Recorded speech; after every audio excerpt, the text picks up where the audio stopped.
Yeah, When you you hold. let go, it's sent.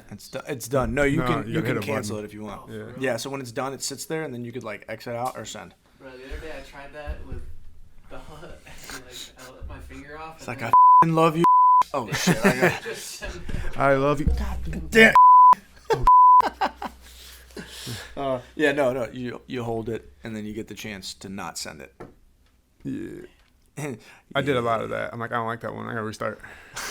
I said something stupid. Yeah, exactly, bro. Exactly. I've done that quite a bit. All right, episode 32.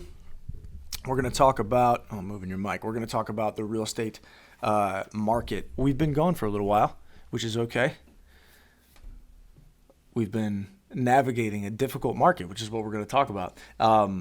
We want to talk specifically about the real estate market today. I've got Gabe Corral with me. Gabe, Yo, what's going on? that's all we got.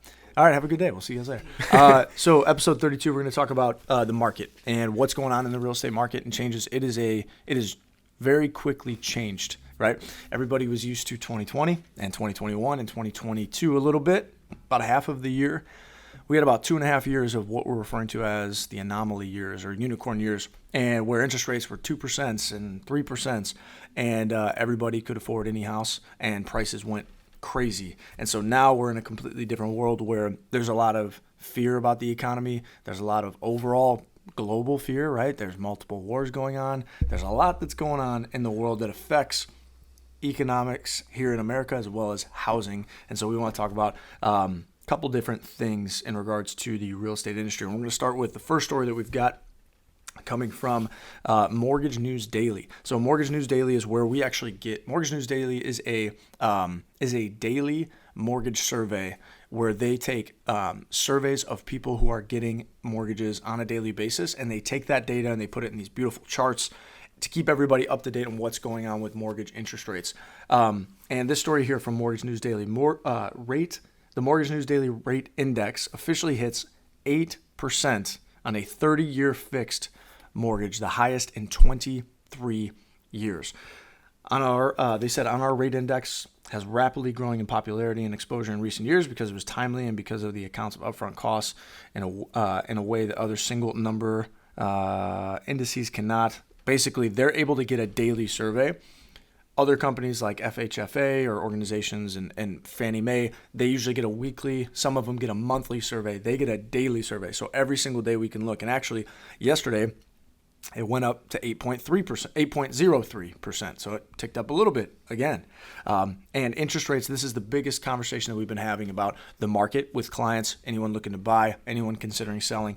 And so we're going to talk a little bit about that. But for the first time in 23 years, it breaks 8%. It was weird hopping on mortgage. As part of my daily process, I look on Mortgage News Daily, see where rates are at.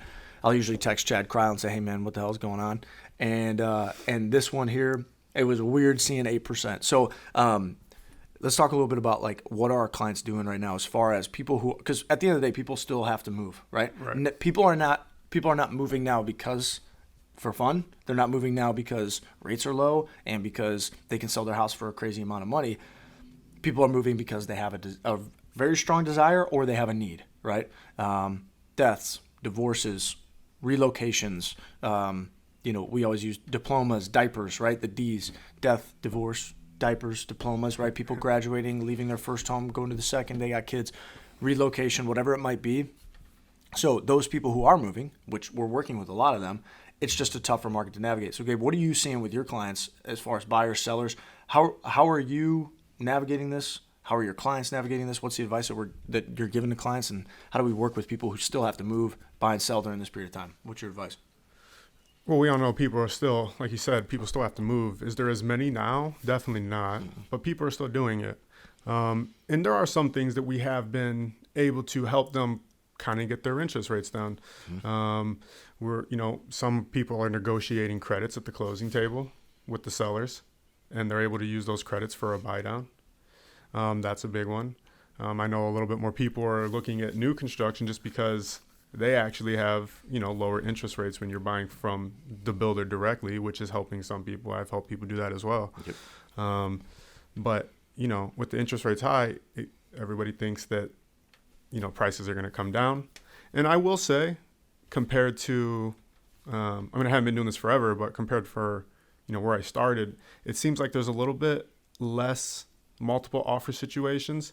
They're still there, but I'm noticing that there are some homes that are on the market a little bit longer, and I feel like those ones are a little bit easier to come a little bit under asking, possibly ask for credits, try to get that buy down. I mean, those are just some of the things that we're doing, but it's kind of tough to navigate that 8%. 100%. And that's from the buyer side. Like I just hopped off a call before we started, and I've got some clients right now writing an offer on a new construction property. The builder is offering. That's what a lot of builders are doing right now. You're seeing them market 5.25 interest rate, 5.75 interest rates, and what they're doing is, if the house is $525,000, they'll give a 3% credit. They'll give 5% total, right? Like I was just dealing with Altoff the other day. They're giving 5% in credits. So if you're $500,000, that's $25,000. You can take a portion of that, buy down the interest rate. Excuse me, a portion of that towards the price. But most people are taking that and buying down the rate, and that's how they're getting people low rates, right? And so new construction builders have built these relationships with lenders, and they're saying, hey, we'll offer this up front to the buyer, to the borrower, and they're able to keep the prices higher, which we're going to get to that in a second. Mm-hmm. They're able to keep the prices higher, give the credits, buy down the rates, and get somebody in the 5s, which is a very healthy rate, and a lot of people can swallow what that rate looks like and what that payment looks like. Right. So, but yeah, that on the buying side. On the selling side, I'll give you a story. We just listed a house the other day. I think it was a house in Cherville, $300,000 house. When we met with the clients, shout out to Lauren on our team, Lauren Stern. She just sold her first property, brand new agent, Congrats. First listing. But what we did was, and we always give these options on pricing for sellers, and that's what I talk about on the seller side now. I think their house was worth probably $310,000, and I told them, I said, I think your house is probably worth about $310,000. However, what we should do, there's 3 options when it comes to pricing. We went with what we're calling our third option, which is just below market value, and there's a big reason for that. It has to do with strategy and pricing and psychology, but we listed it for $300,000. We had 7 offers. This was last week, right? Yep. Or a week and a half ago. 7 offers. 3 of the offers waived inspections. 2 of the offers went up to $320,000, and both of them waived their inspections. Now, that was in this market, right? So we got them, in my opinion, I think the most money for that house. How did we do it? We did not overprice the damn house. If a house is sitting right now and someone sees it's 30, 60 It's days on the market, overpriced. what are you doing, dude? You're going to shark them, bro. Yeah. Like you're made for coming in those low. situations. Exactly. Right. And just the other day, you had some buyers who wrote an offer on a house in Crown Point. Correct. And what happened with that I situation? mean, it was day one. Yep. And generally, if it's day 1, day 2, and someone's in love with the house, generally there is someone else as well that's in love with the house. You're going to get a couple offers. But I feel like that sweet spot are those houses that have been sitting for 2-3 weeks plus, right? Then you're going to find that you're able to come actually a little bit under. Yep. Sometimes get those credits. And I feel like a lot of people don't realize the way that, when they take out a mortgage, kind of how those lenders are making their money. They're making their money, A, either on interest over time, or B, those closing costs. And so if you're able to negotiate those credits with the seller, you take those credits and you pay more on closing costs to your lender, it's actually going to drop your interest or give you a less monthly payment, which is the prime strategy right now with interest rates where they are. Yep. Yep. So those, like you said, those multiple offer situations, they're still there. Mm-hmm. You see that house on day 1 and your clients absolutely love it, and you see that there was a lot of showings for that house, you're probably going to get multiple offers. Mm-hmm. There's not as many as there was in the past, but they're still there. Those little nuggets are still out there. Houses are coming, like you said, slightly underpriced. And when they are, even though with the interest rates where they are, we do have a little bit less buyers, people are still gobbling it up. Mm-hmm. But not as much. There's definitely a little bit of houses selling or staying around, and it's because generally they're priced too high. Exactly. That's that. You got to price it right as a seller. That house was $300,000 in Crown Point, right off the square. Right, nice Right. house, cool house, Right, historical right. home, but well up there. And there was multiple people interested in it, and our clients didn't get it because there was someone who ended up going a little bit higher. That was a Right. good strategy by the seller. Could they have listed a little bit higher? Maybe. Right. So these are right now. You have to be working. If you're working with an agent, you have to be working with an agent who understands what's going on in this market. You can no longer, if you're a seller, just say, well, my neighbor sold for $325, so I want $325. It doesn't work that way when rates go from 3.5% to 8.5%. So we'll talk a little bit more about that. Leading into our second story. This is a Keeping Current Matters blog post. If you're in the real estate industry and you do not follow Keeping Current Matters, you really should. Some of the best data and information you can get. They're one of the. They take all of the real estate market data from across the country, and they take it all and they make it in these beautiful, easily explained graphs. They go to the FHFAs, the Case-Shillers, CoreLogic's, all these companies who take all this data and they make it all make sense for the average person. This blog post says, even though rates are at 8%, right? Blog post is titled, Home Prices Are Not Falling. By the way, they're not falling. We're not seeing them fall. We saw, and we'll get into this in a second, during the fourth quarter of last year, some housing experts projected home prices were going to crash in 2023. The media ran for those forecasts and put headlines out calling for doom and gloom in the housing market. All of this negative news coverage made a lot of people have doubts about the strength of residential real estate housing. If it made you question if you should delay your plans to move, here's what you need to know. Home prices never actually crashed. We'll share this graph. Noah, throw it up there. Pricing changes and home values. There's this particular graph here shows Zillow, Black Knight, and Freddie Mac. They're 3 of the 6 data points where they're getting this information, where Keeping Current Matters. The best ones are FHFA, CoreLogic, and Case-Shiller, and that's a different graph. But you can see this is month-over-month home appreciation. And as you can see, July, August, September, October, November, December, and a little bit into January, right? So that's the end of 2022 into 2023. We saw home prices go down a little bit. But if you look at it now, February, March, April, May, June, what do you see? You see green. So we saw a very slow tick down in prices, and then it came back up, right? And why is that? So when you understand home prices not falling, the reason that they're not falling is because even though there's lesser buyers, what do we have less of? We have less inventory. Less inventory. Right. So there's not a lot of houses that are out there for those who are looking. So right now, we just ran our numbers yesterday for Northwest Indiana, finished quarter number 3, and there's a 2.3 month supply of inventory, or what's also referred to as an absorption rate. Now, essentially what that means for those who aren't like nerding out on numbers is that is not a lot of inventory. That's not a lot of houses for sale.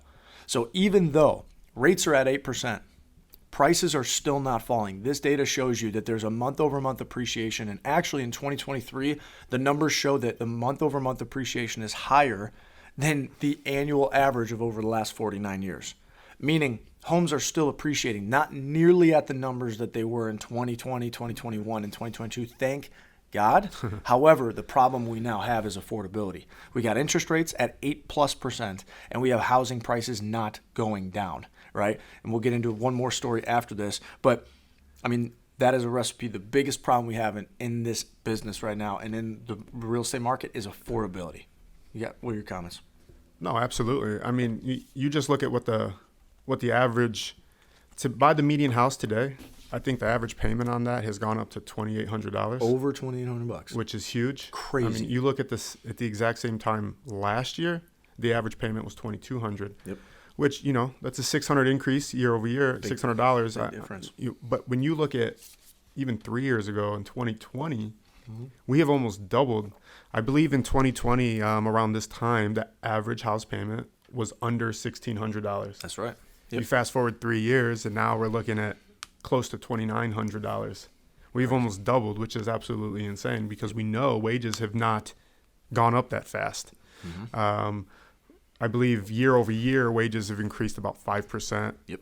Whereas, these payments or the median house value has gone up 15%. So we're outpacing wages. So it's kind of pushing a lot of people not being able to buy right now. We're actually seeing an uptick in rentals. Mm-hmm. More people are renting than they are buying. And in some cases, it can be cheaper, which that has not always been the case. Yeah. Yeah. And so it's absolutely wild just to see how fast these payments are going up because of the interest rates. Yep. And that leads us to our third story. Typical American household is $40,000 a year short in annual income on path to home ownership. This is a BAM Now story or Broke Agent Media story.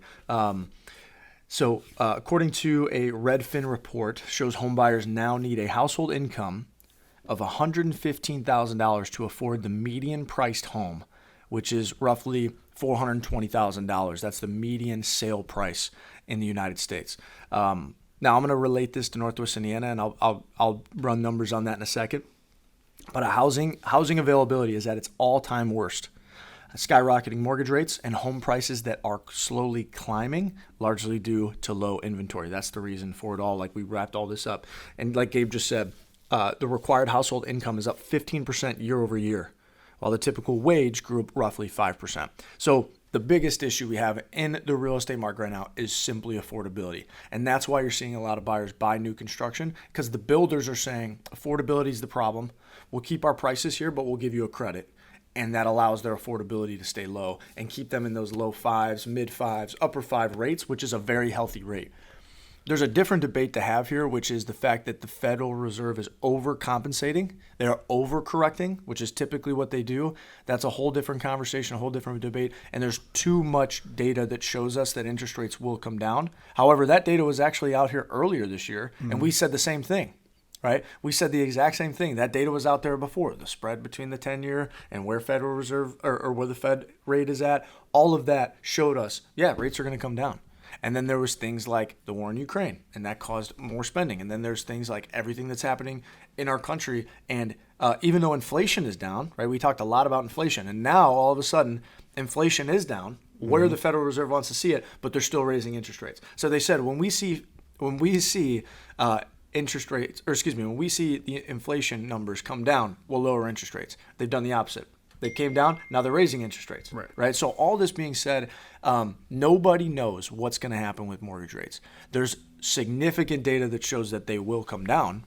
But again, that happened earlier this year, and it didn't end up happening. They ended up going up.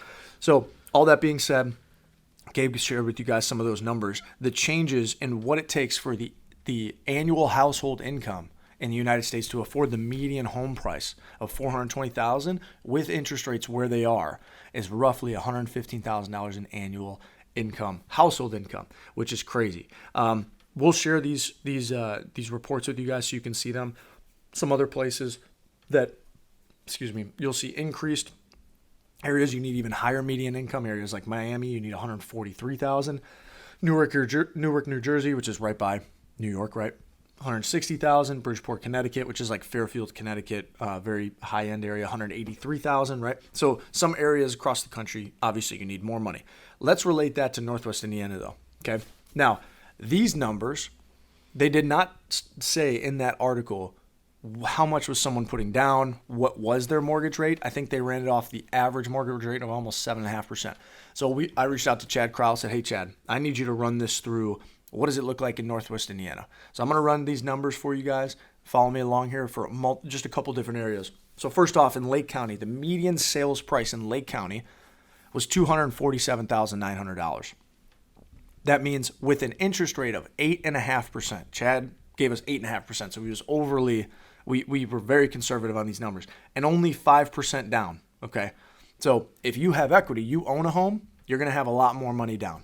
And we're going to get to that in a second. We'll wrap up on that. But 5% down, 8.49% interest rate. For you to afford the $250,000 house, 247 in Lake County, you need a annual household income of $75,000.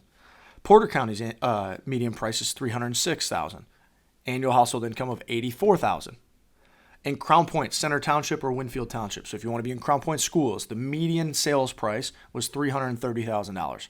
You need to make $90,000 in annual household income, right? So that's two people making $45,000, right? Two people making $50,000. But again, now to own a home, you either have to have somebody earning a good wage, or you need two working parents in the same home, right? And growing up, it was like dad worked, mom stayed at home, right? Or vice versa in some households, and you could live off of a one household income.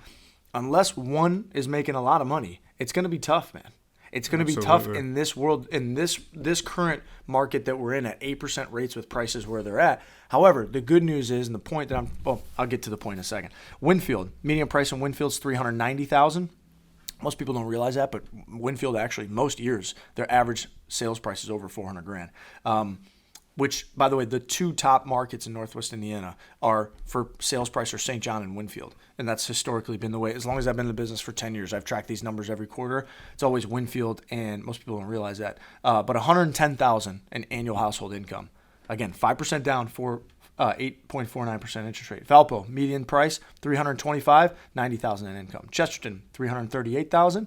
You need $92,000 in household income. Munster, $325,000, which is lesser than what it used to be, by the way. Munster used to be up there. And now, the last few years, Munster's median price has changed significantly. It's pretty interesting. $90,000 annual household income. St. John, $400,000 median price, $399,900, $112,000 annually.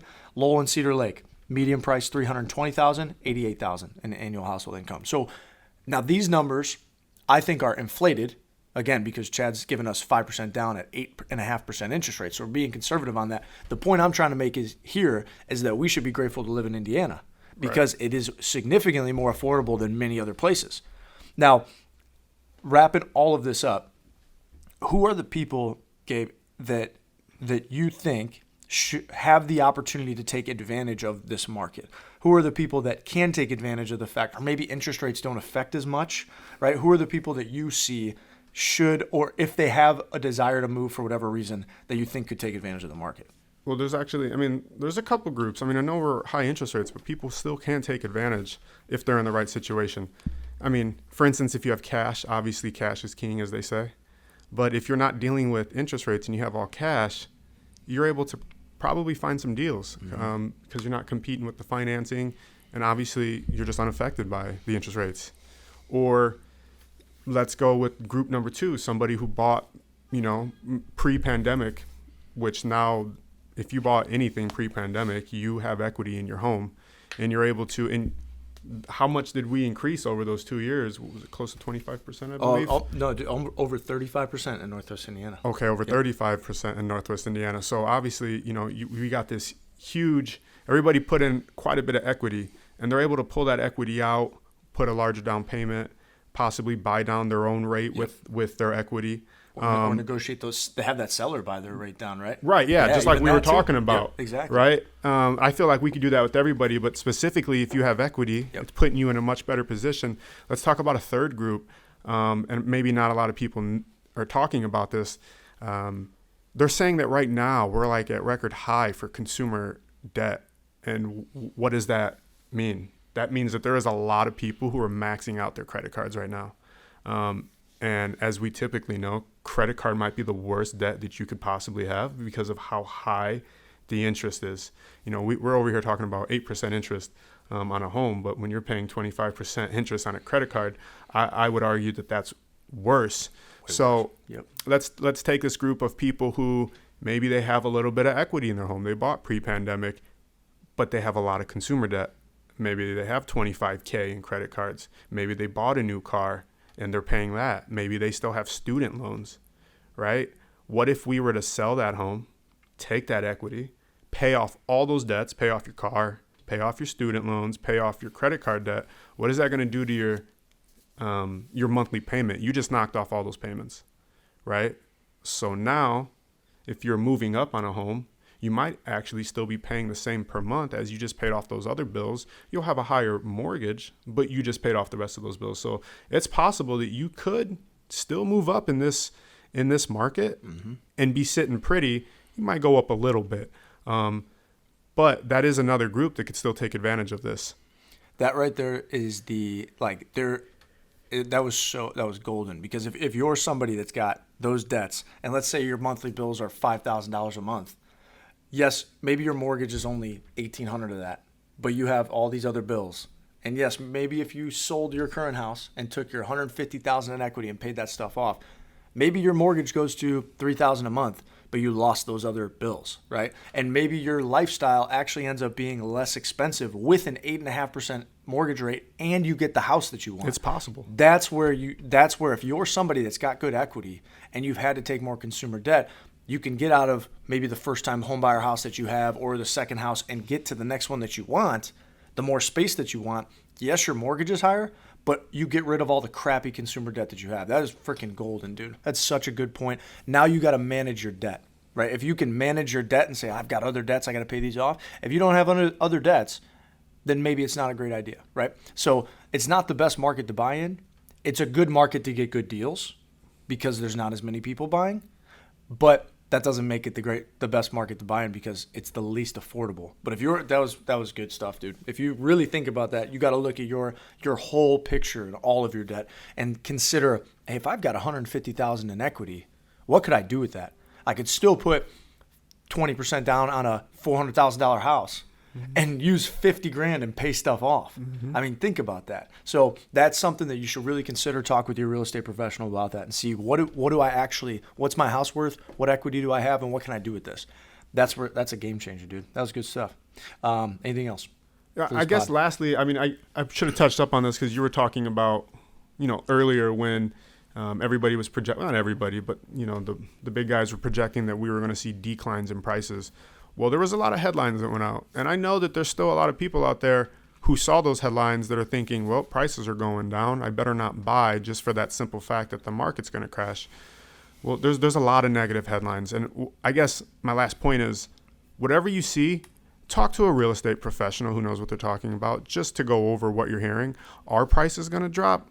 Well, if you read those headlines last year, that's what you would think. But if you're keeping up with what's actually going on, they're not. They're actually increasing. Or for instance, we're seeing headlines that foreclosures are on the rise. The market's gonna go. We're gonna hit the floor. Well, we got to add a little bit of context to that.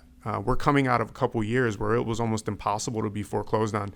During the pandemic, it was the lowest amount of foreclosures that we've had in this country, just because people were not being foreclosed on. You look at 2008, where we had 1.2 million people being foreclosed on, and right now I believe it's like less than 100,000. So we were almost 12x more during that time.